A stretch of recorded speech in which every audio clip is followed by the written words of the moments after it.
Day one of the retrial for Richard Combs, and prosecutors and defense lawyers wasted no time delivering their opening statements to a jury of 12 and 2 alternates. Here, I think an opening statement is a promise, is a contract. We're going to tell you what the evidence is going to deliver in this case. We're going to tell you the facts, the stubborn facts that we're going to put before you in this case. Prosecutors say the jury should find former Utahville Police Chief Richard Combs guilty of murder because he shot and killed Bernard Bailey 4 years ago over a trumped-up warrant. He goes and gets a warrant for the 10-year crime of obstruction of justice.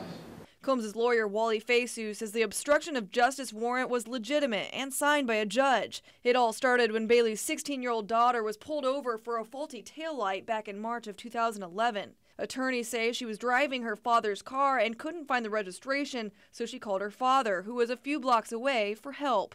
When Bailey arrived, Combs told Bailey that he needed to leave and called for backup. Not only does the defendant call for backup, but the victim, Bernard Bailey, calls 911 and asks him to send a deputy to the scene because he doesn't trust the chief of police.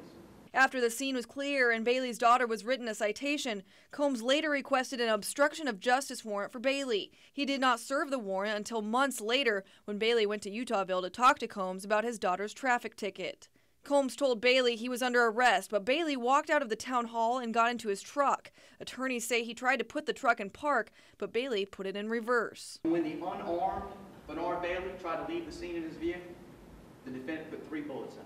Fasu says Combs feared for his life because he was trapped by the door of Bailey's pickup as he tried to drive away. Solicitor David Pasco says Combs told several different versions of the events in May 2011 when he shot and killed Bernard Bailey outside Town Hall.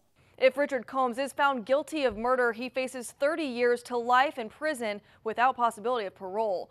The trial continues Tuesday morning in Columbia. In the studio, Tara Pettit, Fox News.